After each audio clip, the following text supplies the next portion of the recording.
Kennedy Dragons. Today is Wednesday. It is September 8th, 2021. We're glad you're here. I'm Mr. Butcher, and it's my job to keep you guys safe. Hopefully you guys have left your average in the car or on the bus, and you are ready to have a respectful and responsible day. Speaking of responsibilities, one of our responsibilities is to be ready to show respect for the rights that we have in this country, as well as at this school. We do this by daily saying the pledge to the flag, doing our school pledge, as well as a moment of silence. When we do this, we want to stand up tall, put our hands over our hearts like this, say the pledge loudly, clearly, and with pride. Don't worry if you don't know it yet, just keep practicing, and eventually you will get it. Leading us in the pledge today is Miss Bowers and Miss Jackson. I pledge allegiance to the flag of the United States of America and to the republic for which it stands, one nation, under God, indivisible, with liberty and justice for all. Please remain standing for the Kennedy School Pledge. I pledge myself as a Kennedy Dragon to be ready for the day ahead of me. I will be respectful of myself, my teachers, and all others I meet throughout the day. I promise to be responsible for myself, my actions, and my learning. I will work my hardest to be the best dragon I can be. Please take a moment to reflect silently on our day, our activities, and what we hope to accomplish.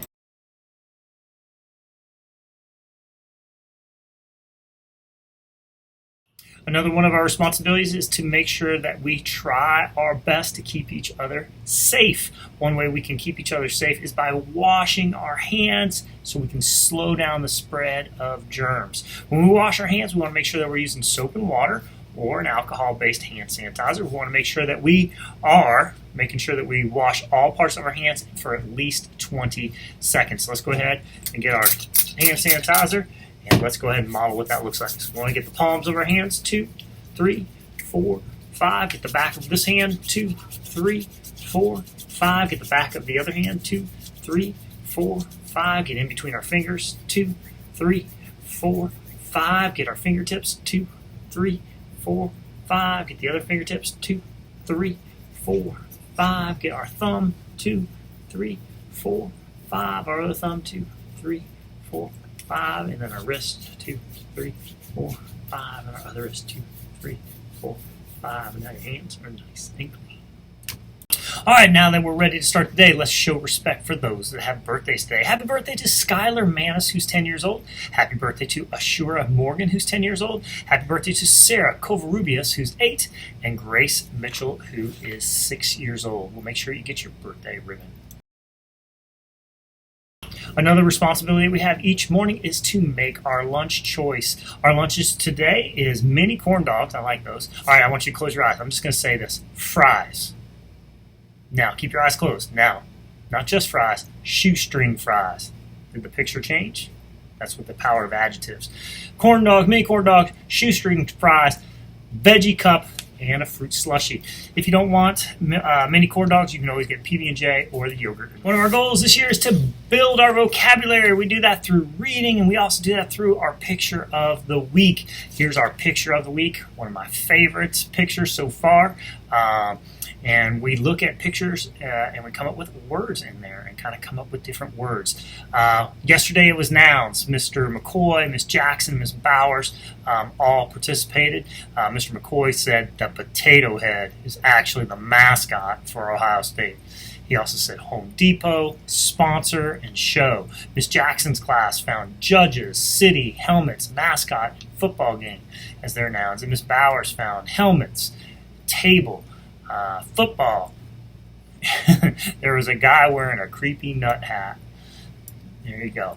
So today let's look for verbs. Verbs are words that show action. What can you see people doing? What are things that people are actually doing? So it's a great picture on there. You might see some things, clapping, cheering, whatever. Come up with some verbs.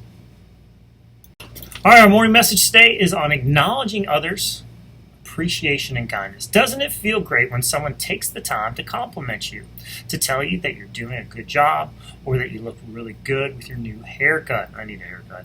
Or one nice compliment can make your whole day. Think about that.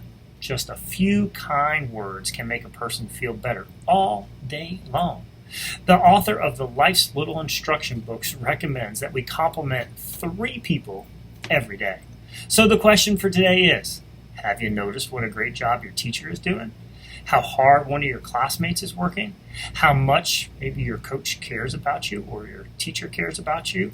Next time you do, pass along a compliment. In fact, pass along 3 compliments. You might help 3 people feel better all day long. And guess what? When you pass on a compliment, not only does it make them feel better, it makes you feel better as well. Something to think about on Mr. Butcher. Make today your masterpiece or not. Remember, the choice is yours. All right, since we are still under the temporary mask mandate, we want to make sure that we're showing you how to wear our mask correctly. Make sure you're putting it on over your nose. Make sure you're putting it on over your mouth. You want to not touch it. Don't touch it. The only place you should be touching it is on the thing that's holding around your ears. You guys have a great day. I love you. That is all we have for announcements, so please help me. Me and your teachers keep you safe. That is our job. And your job is to help us keep you safe. And you can help us by being a ready, respectful, and responsible student who is focused on graduating in the year. Because when you are a ready, respectful, and responsible student focused on graduation, you are fully committed to student success. I love you very much. Have a great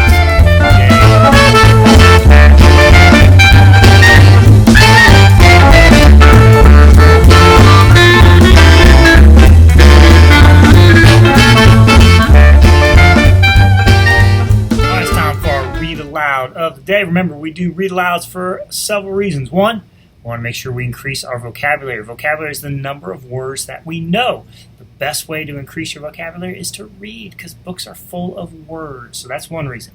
Second reason, so we can model what good readers do. As I read, I'm going to try to model what a good reader does. They read fluently, which means they read the words correctly at a good pace, not too fast, not too slow, and with expression. And when we read, also, too, if I make a mistake, I fix my mistake.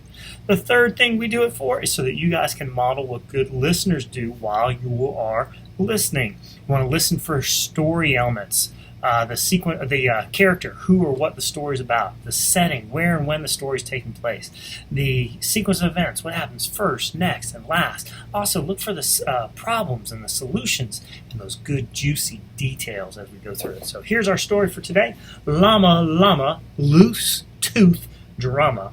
This is an Anna Dewdney book. She's the author and the illustrator. Llama, Loose Tooth Drama. Llama, normal day, learn at school, outside to play. Milk and sandwich, yummy lunch. Llama's tooth goes crunch. Look at her face. Friends are talking, eating, giggling. Llama's tooth is wiggling. Push it out and show to friends. Push and pull, show again. Wiggle, waggle, kind of fun, show to Mama when she comes. Push and pull it all about, when will Llama's tooth come out? Mama says it won't be long, soon she thinks, unless she's wrong. Once it's out and all are sleeping, the fairy comes when you are dreaming. If Llama's tooth comes out today, tonight she'll take the tooth away. Wait a minute, what's that now? She takes the tooth? She does that now?